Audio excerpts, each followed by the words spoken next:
Hello, intrepid African travelers. Welcome to Cape Town. As you can see, we have a huge mountain that dominates the scene and hangs over the city of Cape Town.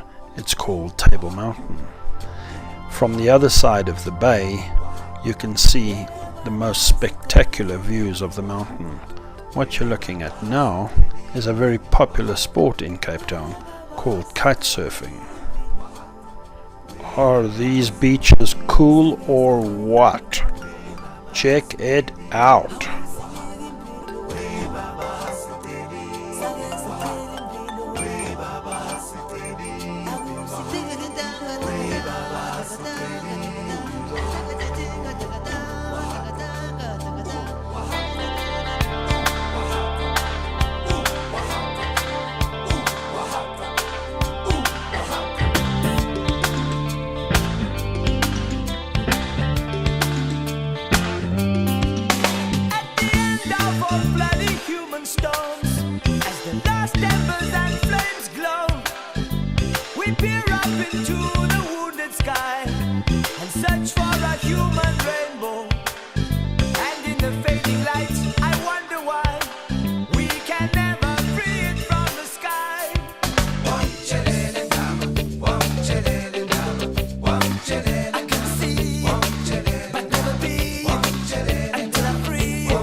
This is the view one has from what is called Lower Station.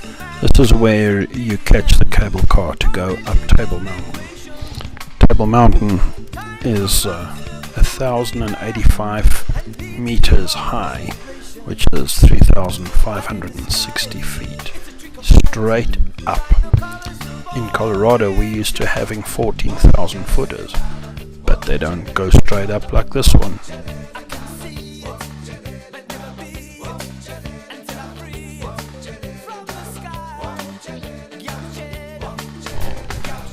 Here we go, up in the cable car. The cable car has a revolving floor, as you can see, so that you can see the entire view without having to move your feet. These cable cars carry 65 people, 900 people per hour, and they travel at a speed of 10 meters per second. The length of the cables are 1,200 meters each, and the cables weigh 18 tons. The cable car can carry a weight of 5,200 kilograms and has 4,000 liters of water that's used for ballast during the windy season. The cableway works on a counterweight that has a counterweight system weighing 134 tons each.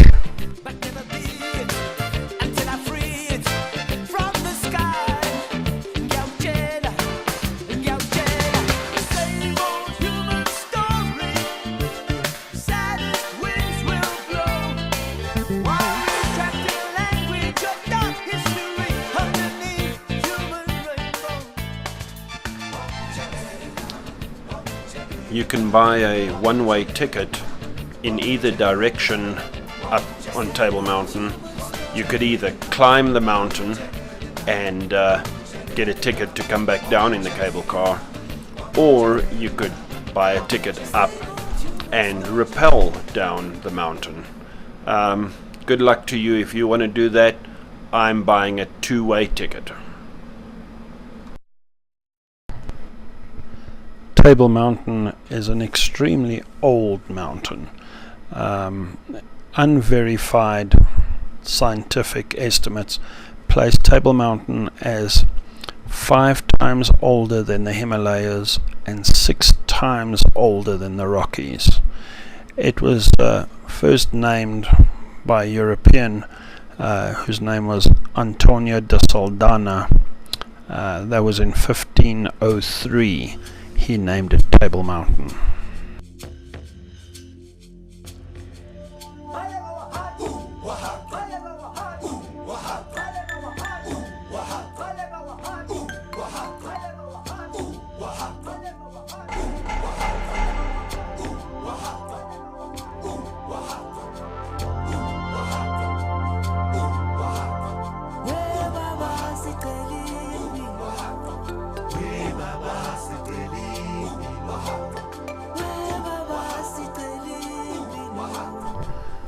See these guys standing on the edge of the cliff? They're about to abseil down 1,085 meters. That's the same as rappelling in the US. I would rather swim with great whites with a dead fish tied to my ankle than rappel down Table Mountain.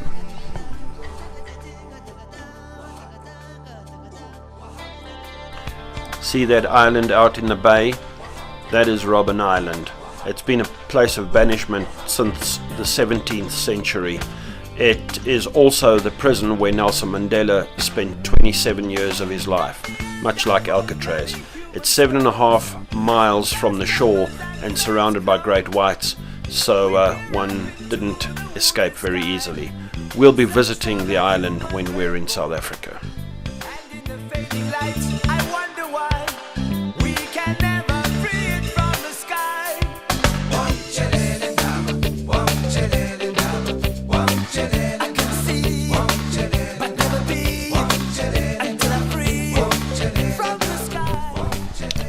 Here's a bit of local legend that you should have heard about.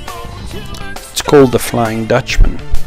In the year 1641, Captain Jan van der Decken was sailing around the Cape when he and his ship and entire crew were lost at sea.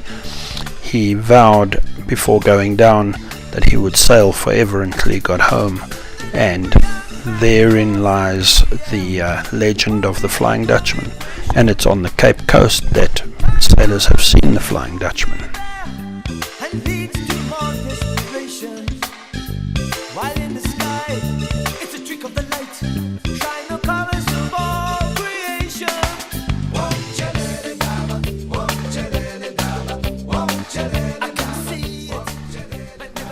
Now here's an unusual event. You don't expect to find a piper down in Africa, but this guy was really good. He'd piped at Charles and Diana's wedding, as well as being the lone piper on the walls of Edinburgh Castle at the Tattoo.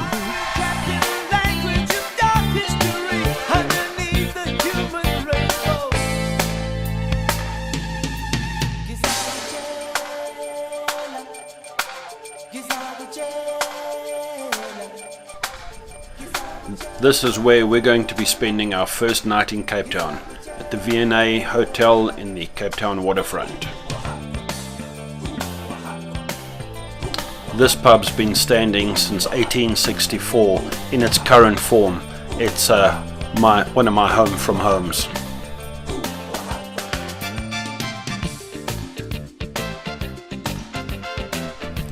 I hope you don't have an aversion to seafood.